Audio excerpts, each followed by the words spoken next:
Mills fashions a kick back towards the wing for Lady! Left now, lines them up. It's coming back. Cox is the biggest man there.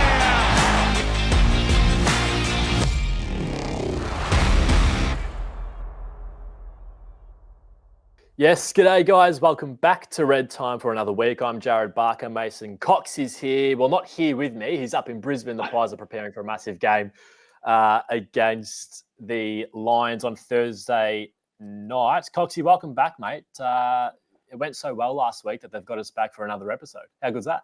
I know, it's great. Hopefully we can continue this for however many weeks going forward.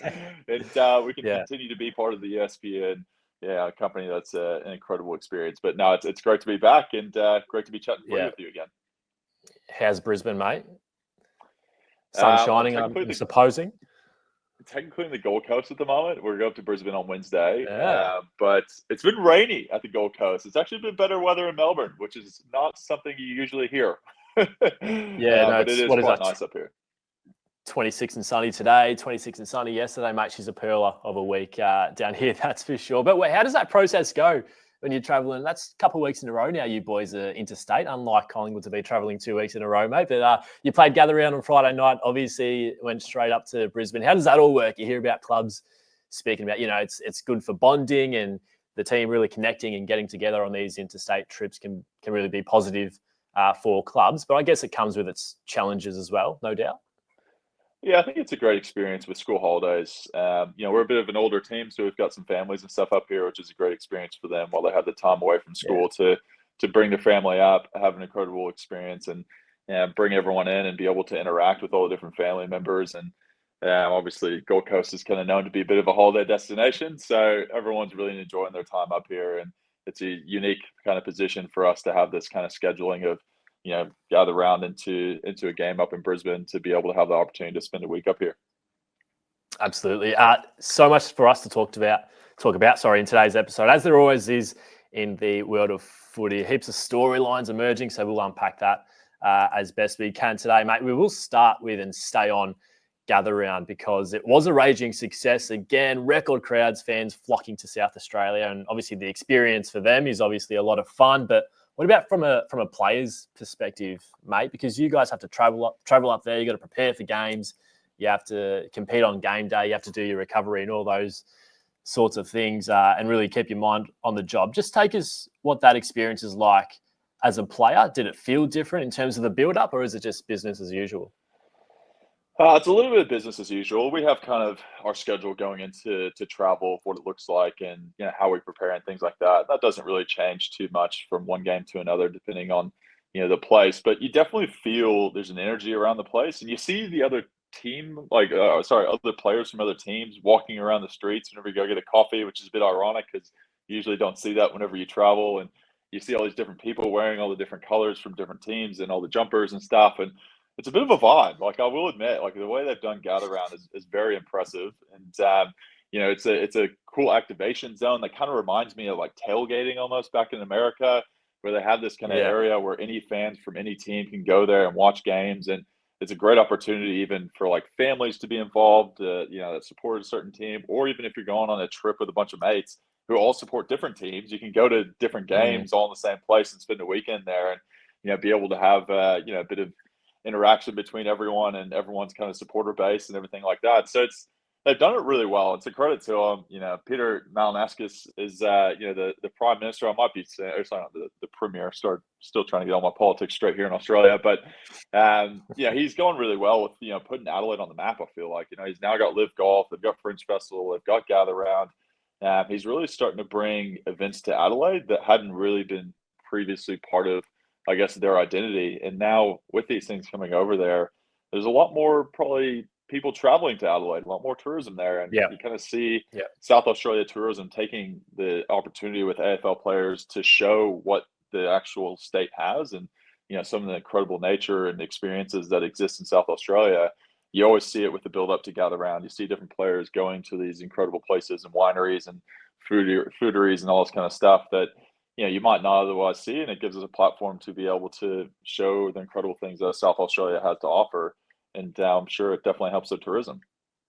Yeah, no, it's obviously been a really positive thing for South Australia to have this, and I haven't been there myself, but obviously one of the benefits is the cash injection into the state that does have it, and with South Australia, you get that sort of investment, you get the cash injection. As I say, it's positive for grassroots footy. It's good for visibility of the local grounds. You got Norwood, you got Barossa Park being played at as well, and that's only a positive thing. But obviously, the elephant in the room is Tassie coming in a couple of years' time. So contractually, South Australia does have this through to 2026, but you get the feeling that the AFL is going to take care of its little baby and maybe shift this up to Tassie, whether it's a year or two. I get the feeling that South Australia deserve it. I think they've done a really good job with this. I think the people are behind it, the community's behind it. I think it works in that sort of city. I think, in Tasmania, hypothetically, if it was to go there, you got Hobart, you got Launceston. It's not really gathering in the one spot. I think there are some dramas with things like accommodation and other little tidbits that the AFL has to deal with. It's why it works so well in South Australia. I don't know if you have a view of what they should do with Gather Round moving forward. Does South Australia deserve it? Because from the outside looking in, I reckon they do. I think they've done a good job, as I've said. But what should they do with Gather Round? Move it around, send it to Tassie? What do you reckon? Yeah, Tassie's an interesting one. It's Adelaide's. You got to give credit where credit's due. Adelaide's done an incredible job being able to bring this to light and be able to create what it is now. And I think it's great that they signed on for multiple years, and how they've been able to get this across is awesome. Like, I think Adelaide is the perfect place that has the infrastructure, like you said, does it all in one place.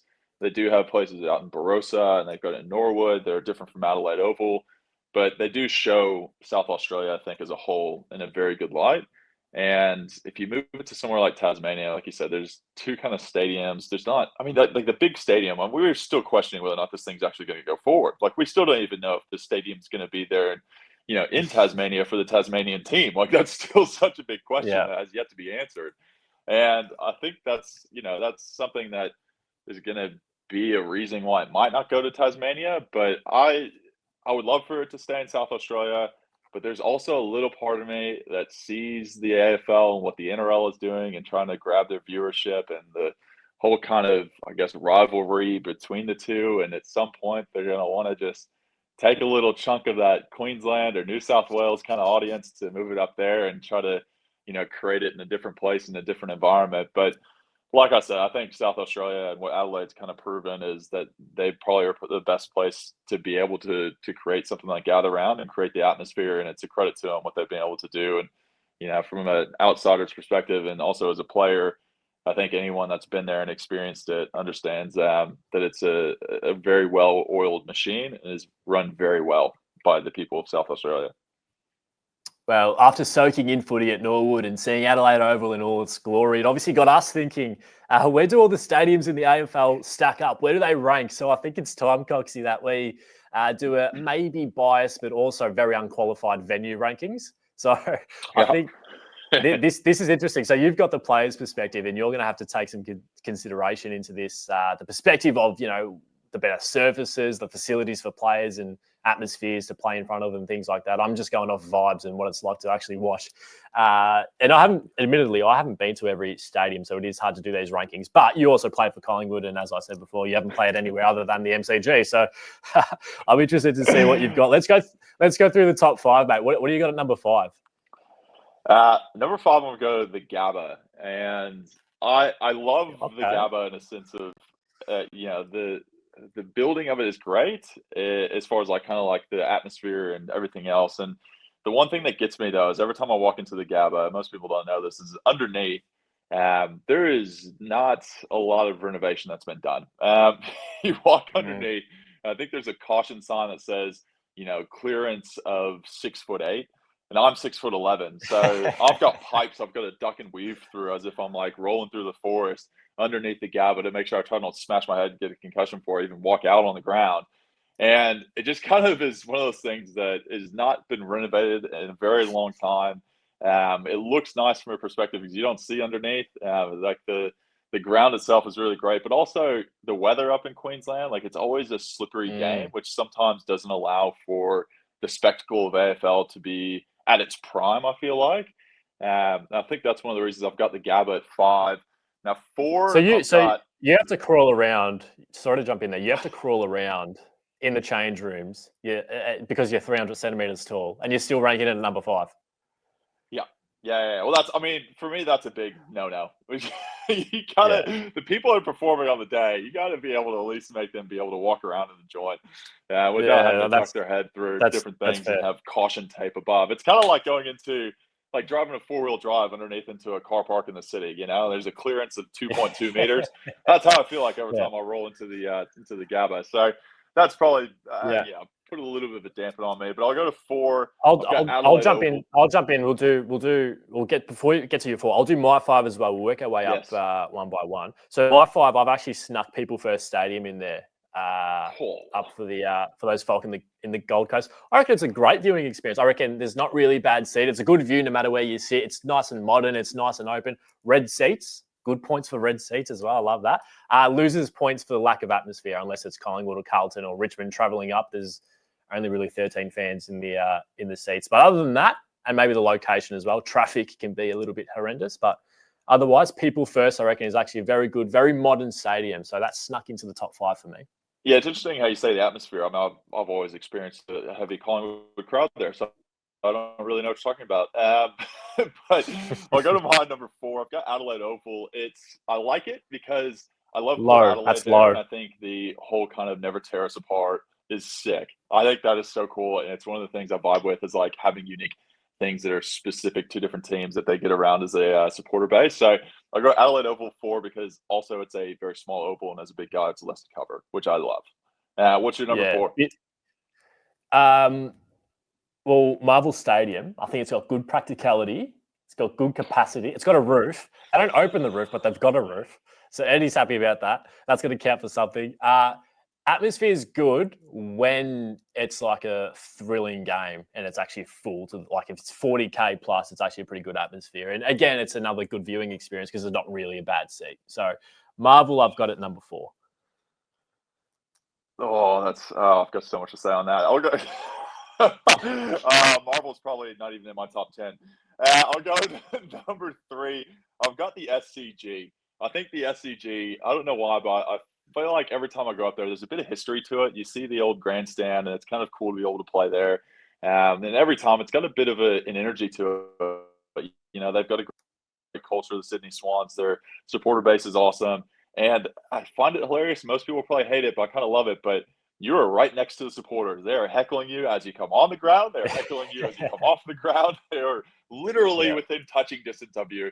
And there's something about that of just kind of having that atmosphere of people just trolling you as you're kind of warming up on the sideline. I do love, it's a great atmosphere, and they've got a great culture up there at the SCG.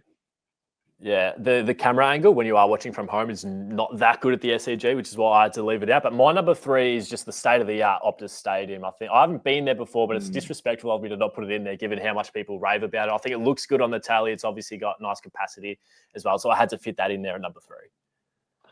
Yeah, I agree. Now that's actually my number 2 is Optus Stadium, and for very similar reasons. I think there's good and bad to this place. It's got the most tech in it. I think they've upgraded a lot of it, and my number 1's done a bit of upgrades over the last few years too. But also their change rooms are really nice. Like, they actually remind me more of an American style. Like, everyone's got a big locker. It's all schmick, looks really clean, and there's a lot more space than other kind of stadiums. So I can imagine what the home change rooms are, because they would be even better than that. So yeah, I think from a player's perspective, as far as like the space you have to warm up and the amenities that come with it, Optus Stadium is the best of all the stadiums. The surface sometimes can be a little bit come and go. Sometimes they have that. But also, one thing that really upsets me about Optus, if you play a day game there, I don't know who the engineer was that made the ground, but they actually have it, half of it is shaded for like the day. So you sometimes, whenever it's a bit dewy in the morning, half the ground is dewy and then the other half is dry, and you don't know if you're going to catch a ball that's absolutely soaked from dew or if you got one that's actually clean. So that's always a frustration if you play there in a day game. But being Perth, prime time in Melbourne is day game there, so there's quite a few of those. So that's my only gripe with it, but it does sit at number 2 for me, Optus Stadium. Yeah, good hostile environment, I reckon, playing over there at Optus Stadium as well. Adelaide Oval is number two for me. Maybe recency bias, but all the reasons that you said before, looks cool in the tally. Beers on the hill and the old scoreboard. There's just something about Adelaide Oval that's like, it's got that local footy vibe. Do you know what I mean? Like, it's got, I don't know. Adelaide Oval just has like a different feel, a different aura. I don't know. There's just something about it. And I reckon people are starting to really take notice of it too. It's got a great connection between the old school nature of it with the hill to like the new school of like stadium and entertainment and lights and all that kind of stuff that come with it. I think it's a great kind of mixture of the two. Can understand where it's number 2 on your list. I can understand that, but it's pretty obvious. I think we'd probably be agreeing what number 1 is, the MCG. Tough to go past the Coliseum. That is, it's the home of football. It's kind of 100,000 seat stadium. The grand finals there every single year for a reason. And they've had some upgrades as of recent too. Like they've upgraded the lighting system to be able to kind of have these entertainment, moments where you can turn the stadium completely dark and turn it back on. And there's just nothing like walking out in front of 100,000 people and performing on the biggest stage. It's tough to be able to compare and try to live up to it. All the other stadiums do their best, but there's only one MCG, I think, and it's tough to beat it. Yeah, you just said it there. There's nothing really better than 80K at the G. Even as a fan. So MCG has to be number 1, no doubt about that. Moving on to something a bit more serious now, Coxie. One of the biggest talking points in the game right now is, of course, the Melbourne Football Club and the current predicament that they currently find themselves in. They're 0-5 at the moment as a club that won the premiership in 2021. They had consecutive top 4 finishes, 21, 22 and 23, albeit they were knocked out in straight sets in 2022 and 2023. But look, they've been analysed to death, so we don't need to do that. But the reality is, I'm interested to know what your perspective is on this, given Collingwood, although it wasn't identical in 2021, went through some issues off the fields and off the field, with some board instability. You had obviously Eddie departing, you had Bucks departing, the on-field issues, which led to a 17th place finish. Now the Dees aren't there just yet, but I'm just interested to know from your side of things, when there is so much noise around your club and pressure coming into the club from all different angles, does that filter down to the playing group and does it affect your on-field performance? Yeah, it's an interesting one. Everyone has different, circumstances, and I can't speak for what's going on, inside the walls of Melbourne because I don't know. But from my experience of what we've gone through at Collingwood, I think whenever there's sometimes, this talk around culture and talk around direction of where the club's going and not having someone to be able to direct the club from a board standpoint, it adds this, I guess, storyline of people saying it's unstable, as a club, and all this kind of negativity, and that does kind of seep out into the public, obviously, and that gets into your everyday life whenever people ask you about these things on the street or family or friends and things like that, and the biggest thing I think Melbourne can do is just, most people will say it is, try to block out all this kind of external negativity and try to create positivity within the club. It's sometimes whenever things are unstable or things aren't going your way, the biggest thing is trying to,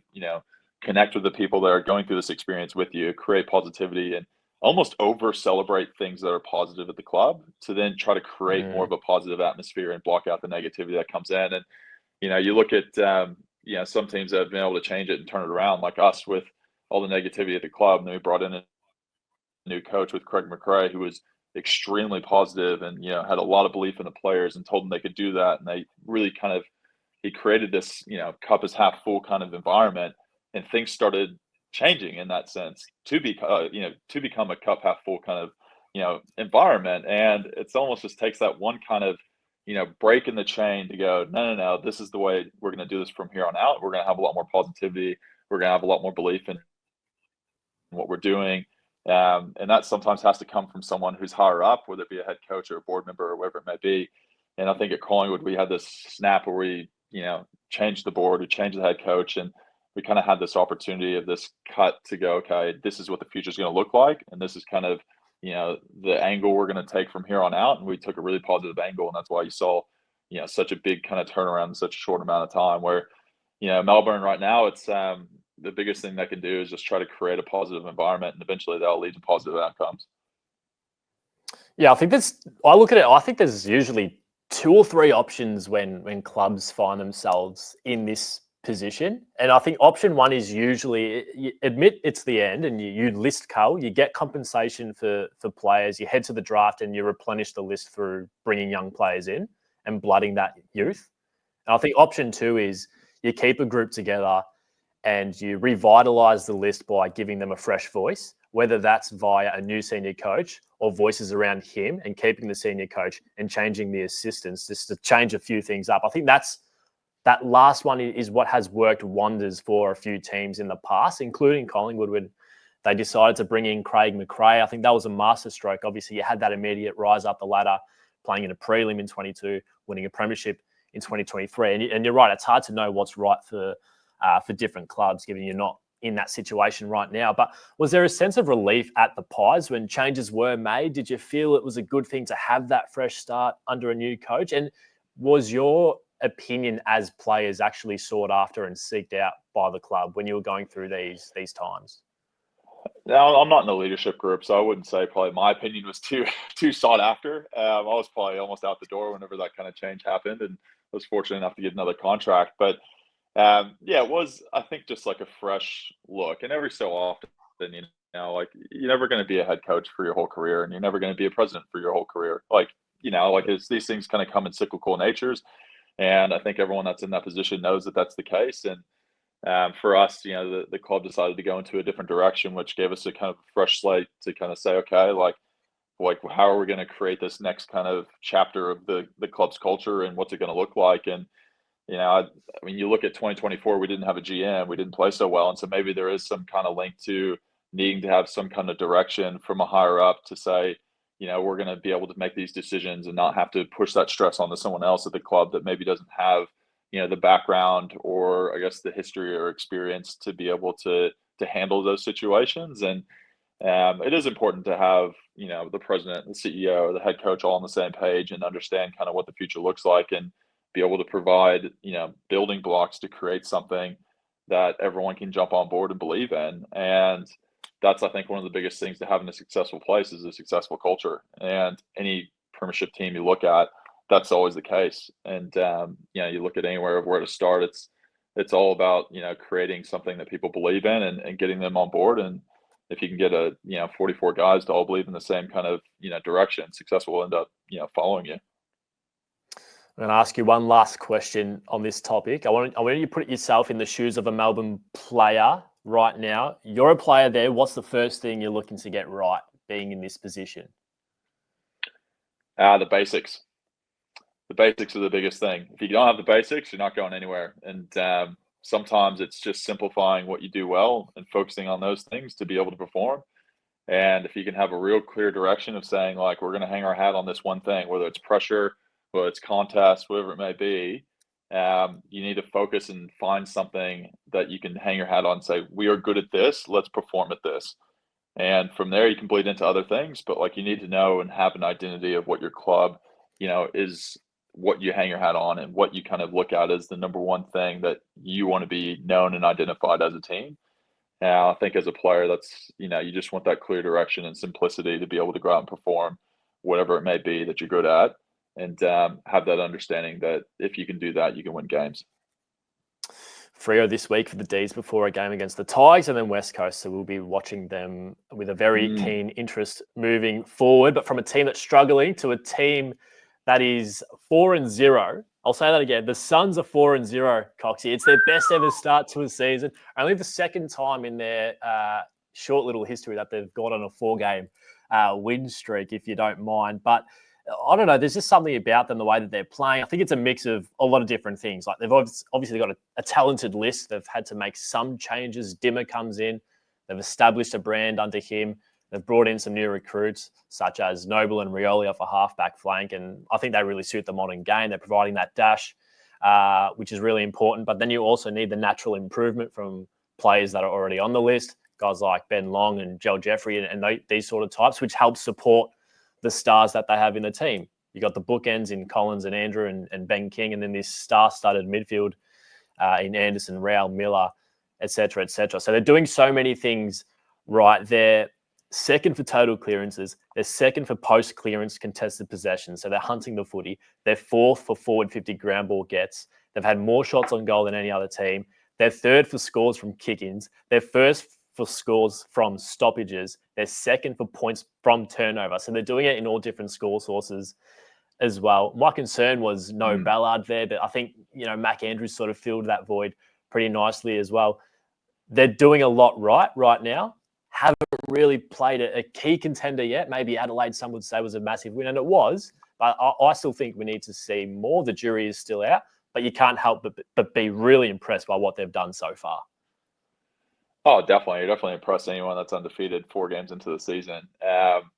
It's a sign of the Gold Coast is headed in the right direction. They've got a coach that's seen success, has experienced success, know what it is, and they've got a team now that's been around with each other for a long time, and they have that experience of playing next to each other. I think you kind of looked at Gold Coast, 5+ years ago. You kind of looked at them as like, oh, okay, they're still developing, trying to figure out what their identity is, trying to be a tough team to beat. And now you're looking at Gold Coast going, yeah, they're a contender. And chances are, in my opinion, I think they'll make the 8 this year for sure. And to have a coach that's had a lot of success in the previously, to have a coach like that at the helm, they now have a brand that they believe in, and they know exactly kind of what to expect on a weekly basis. And they've got a team that has the consistency, that they've played with each other for a long time, and it's showing now. It's showing on the ground, and it's going to be an interesting year for them, to be honest with you. I think they're going to gain a lot of respect from a lot of different teams and fans around the country, and it's exciting to kind of see them be able to produce what they're producing now. Do you buy into the whole easy fixture thing? Because obviously, fans talk about it a lot. Media touch on it too. I think I don't know if easy is the right word, but obviously you can be looked after. Some people say they've been kissed on the proverbial this season. Do you buy into that?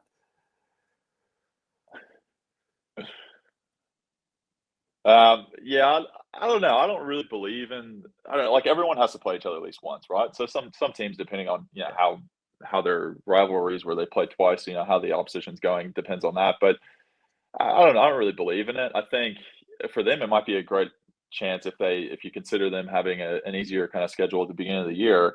It's a great chance for them to be able to have this confidence going into the rest of the year whenever they start playing the teams that are in the top 4 or wherever it might be. But I just kind of think Gold Coast is that good. And I think people need to start realizing it and stop looking at them as kind of a lesser club. I think that, with someone like Dimma and, you've got Jared Witz as, someone who's kind of running the midfield with all these young guys who are in the prime of their career. And then you got Ben King up forward taking clunks and kicking a bag, and you got these experienced players coming off halfback and stuff like that. You look at them, you're like, they're a well-rounded team. They don't have many gaps, if anything. And we've always kind of had, I feel like as supporters or fans and stuff, people have always had this idea that Gold Coast is not as good as other clubs. This year I feel like they're really going to have some people looking at them in a different light and going, shit, they're embarrassing us now and putting up a really good brand of football. Yeah, no, people are certainly starting to take notice. I don't think we can continue this conversation if we don't mention, considering the Suns are second, the Lions are on top, the Giants are up there as well. We need to mention the prospect of a Gold Coast GWS all-expansion grand final. Can you imagine that? How many people do you reckon are rocking up to the G for that? Oh, geez. I'm hesitant to say the number. Let's see.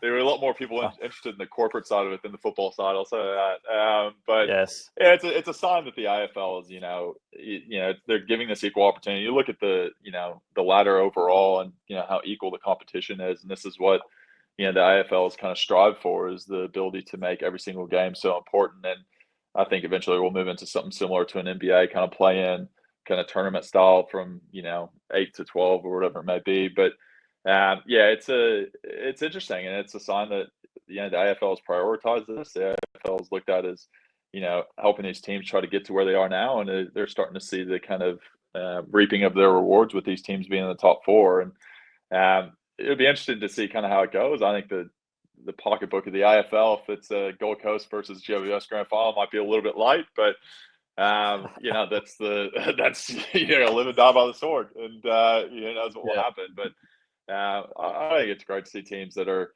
maybe created from in the last kind of 20 years, and to see the success of them and play at the highest level and stuff. It's a sign that the game's expanding, and you can be able to have an influence in different parts of the country and what is technically more known as the NRL state, and see AFL take a hold up there and see young kids up here playing AFL, which you never would see before. It would genuinely be the calmest and most stress-free grand final of all time for fans across Australia.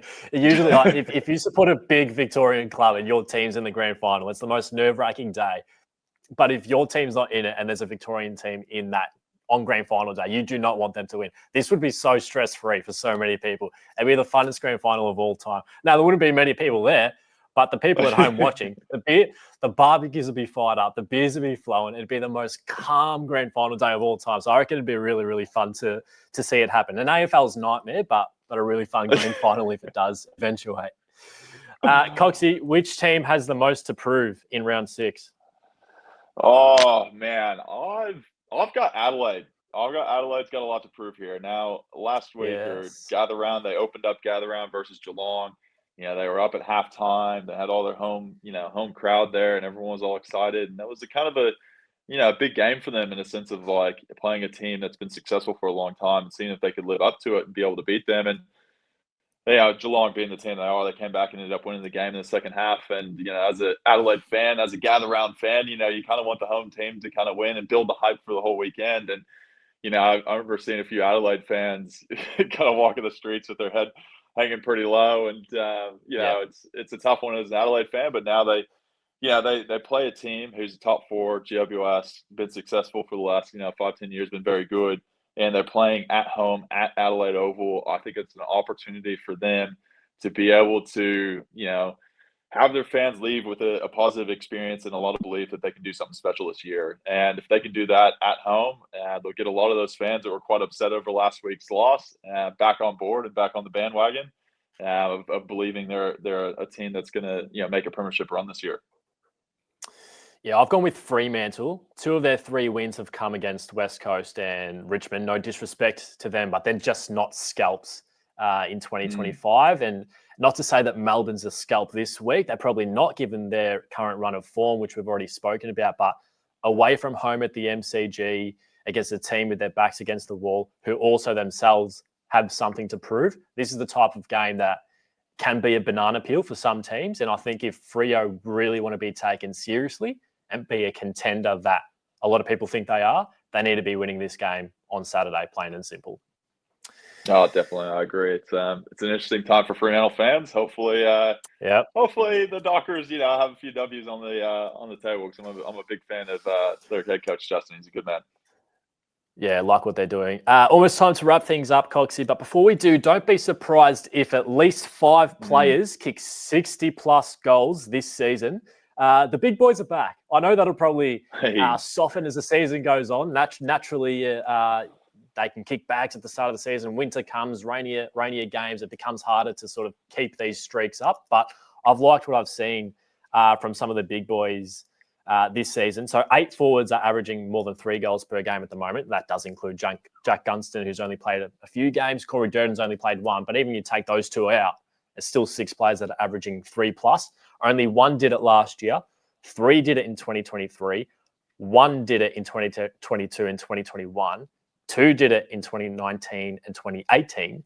And we haven't actually seen it happen in the regular season since 2016. So I'm going to call it now. At least 5 players will kick 60-plus goals this season. You think of Nick Larkey, Sam Darcy, Jesse Hogan, Riley Thilthorpe, even Darcy Fogarty and these types. I think we're in for a big season from the big fellas, mate. I'm a big fan of that. It's exciting to see people kick a big bag. I mean, there's nothing more exciting. I mean, you see Tex Walker give a bit, and you see him whenever he's on, and to see the big fellas coming down with it and kicking, multiple goals in games is, I think fun. It brings excitement to the game. It's good for footy. It's good for footy. It is good for footy. It is very good for footy. Now, I'll go with don't be surprised if Carlton lose to North Melbourne this weekend. Now, I hate saying this. Wow. It's a tough one. I know Carlton fans are struggling at the moment. They did get the win. They're going to come for you. It's pretty normal for me anyway. But they've got, obviously, they haven't had the greatest start that they wanted to the season. And then their big man, Mackay, went down with a concussion this week. So they're not going to have him in the team, which I think is a very important kind of role they need going into their offense. And it's a tough one to say. It's at Marvel, which also is not their home deck. So there's a few things that are kind of going against them, and it kind of makes me a bit cautious as to who to pick in this game. But I think there's a decent chance that North Melbourne might actually scalp Carlton this week, and that's a tough pill to swallow for Carlton fans. Big call, big call. That's what we like here on Red Time, though. Don't be surprised if more players cop little fines for giving it to the crowd. So, yes, Bailey Smith got done for the old double whammy finger to old mate last week. But if it means players are sticking up for the teammates or themselves when they cop it from an overzealous, over-the-top supporter who's doing something disrespectful that they shouldn't be doing, I think it's, a bit of spice, bit of heat. But I think if players sticking up for themselves, it might be okay. So don't be surprised if we see more fines like that. Yeah, it's you never know what the words are said between the fans and the players. That's always kind of an interesting one, but it's a tough position to be in whenever someone says something that's really disgusting or derogatory, and you have to sit there as a player and just cop it and just think that you can't react. It is a hard position to be in, but it's part of being a role model for broader society, I think, which is sometimes it's a very tough thing to be. There's a line players can't cross and shouldn't cross, and totally get that. But there's a line for the spectators not to cross as well, and that's something that they need to understand too. I totally agree, mate. But I'm going to go with my last. Don't be surprised if Peter Malinowskis is the Premier of South Australia, is the Premier of South Australia for 10 years. I think this guy is the king of SA. He has brought so much good positivity to the state. He's reinvented the way people look at Adelaide and South Australia in a general sense. And he's brought so many cool events there. And he's a great guy if you ever meet him. And I think he's just really helped to reinvent the whole state that is. And I can see him being in that position for as long as he wants. I think the people of South Australia love him. I don't blame him. And, I'm a big fan of the man. So I've got give him another decade. Give him another decade. Gather around. Go another decade. Just keep throwing money at it. And keep creating the environment that he has over there in South Australia. It's an incredible experience if you haven't done it. Get over to Gather Round and check it out. Indeed. Well said, mate. Hey, Coxie, we've got to leave it there for episode 2. Go well this week. Thanks for your time. How did the players get it done? I appreciate it. Always good fun. It's going to be a tough one. Brisbane's Lions. always a good one. Yeah. The last 2 grand finalists going at it up in Brisbane, which is always a great spectacle. And Brisbane's been a successful team for a long time, so it's going to be a great challenge for us to come up here and play them at their home deck, and hopefully we can get the win up here. But we're excited to play against some of the best teams in the comp. Thanks for your time, mate. We'll see you in the studio back here next week. Hopefully it's after a big win. And to everyone at home, enjoy the footy this weekend, and we'll speak to you next week.